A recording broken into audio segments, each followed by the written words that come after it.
Okay, so let's talk about Google Fi. So I had this plan for about a year now, and prior to that, I was using T-Mobile for the longest time. And let's go for the simple explanation. And simply, it's just another phone service provider, and you go to fi.google.com, sign up for a plan, and they will send you a SIM card that you can install into an unlocked iPhone or any other phone, or you can get a phone from Google, which they call a Fi enabled phone. For example, this is a Pixel 3a. So this is the part where now it gets complicated because how the plan works. So the plan works like this is that for two lines, which I have two lines right now, you pay $18 a month for each line plus $10 per gigabyte for data. So right now, because we are using the phones at home, so we are pretty much paying $35 plus $5 for taxes, etc. So it's about under $45 each month. And the data way it works is $10 per gigabyte.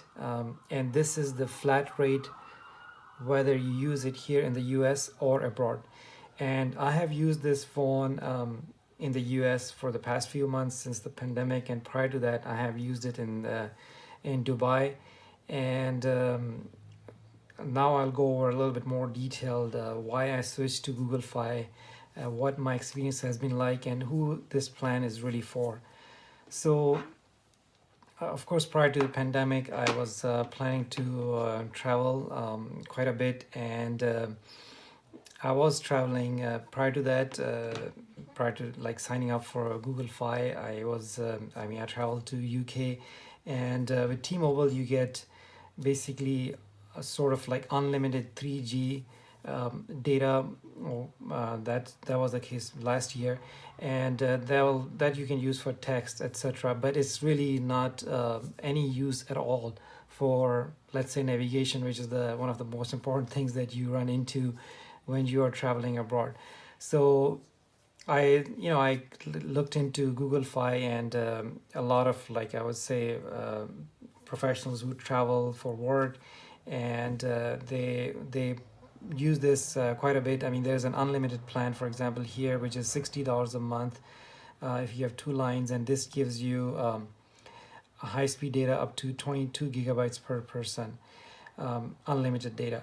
So this seems like a really good deal that you, for two parts. One is that you don't pay for any data that you don't use. So for example, right now we are all working from home, so we are not really using any data, so pretty much you just pay for the service charge in this flexible plan.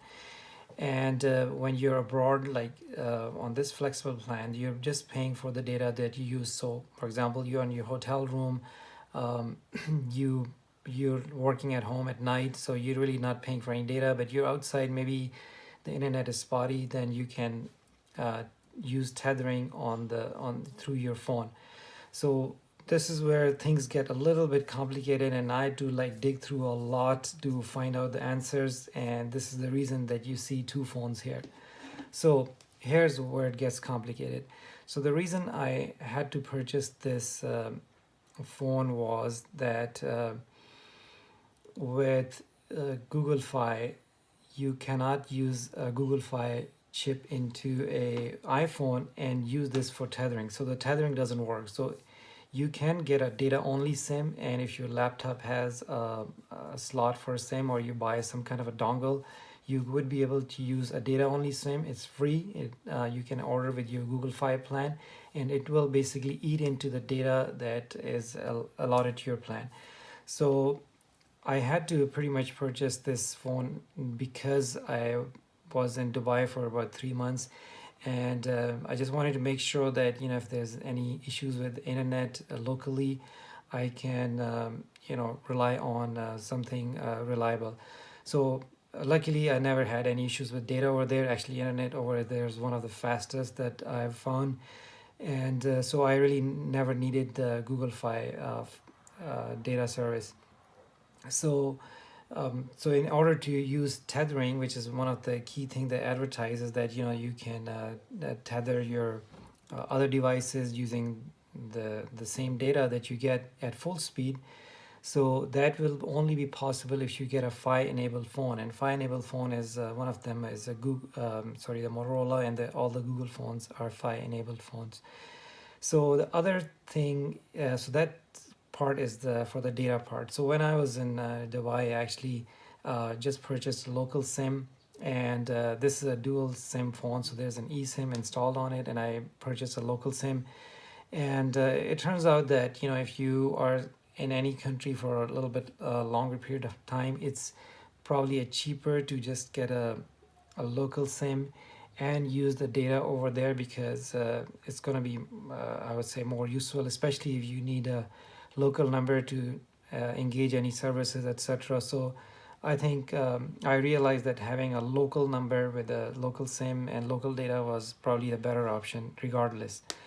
But just for a short travel, you don't want to buy a SIM card, then having access to high speed data on Google Fi was actually one of the tempting things.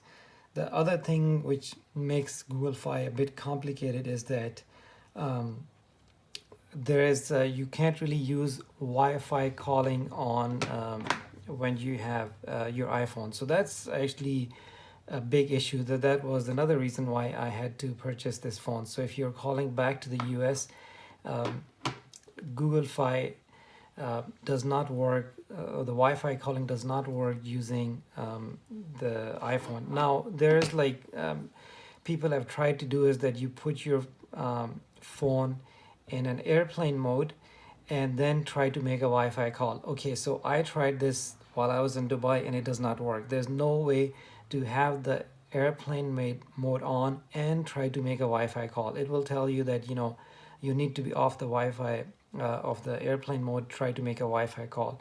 So this issue is only relevant, of course, if you're trying to use your phone dialer. But if you're trying to make calls over, let's say, WhatsApp or Duo or Zoom, then of course that's not an issue. This Wi-Fi calling is only an issue if you're trying to make calls through your phone. So if you're not able to make Wi-Fi calls on this one, and if let's say you're getting calls from work or you need to call for work using your actual phone number, then this becomes a bit of an issue.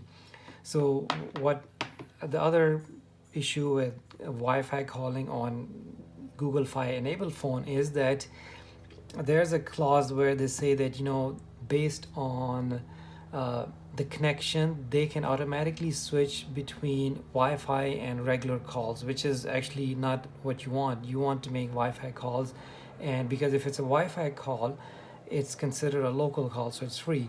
So you don't want to be basically traveling somewhere and switching to basically calling like international back to the US. So, but the way to get around on the Google Fi was rather easy. So I just basically disabled the cell phone service service here, and then I was able to make the Wi-Fi calls quite easily. Overall, this was I would say my first time using Android phone, and to me it's not that big of a deal. Actually, I prefer the iPhone. I mean, the settings here are so complicated, so it's not that bad, I guess, but overall I really don't think that it competes with Apple in terms of simplicity and the how the apps work flawlessly with each other. So maybe I never got used to the whole Android operating system. So that's pretty much covers the Wi-Fi calling issues. So in essence, I would say that the plan itself is fine, and you can compare with your existing mobile service provider and see how many lines you have. Of course, as you switch from four 2 to 4 lines or 6 lines, then your bill will become cheaper, and that's the same thing with any other T-Mobile, AT&T, etc. So I would say in summary, I think it's it's a very good option for someone who plans on traveling and they want to have access to the internet speed and they don't want to purchase a local SIM.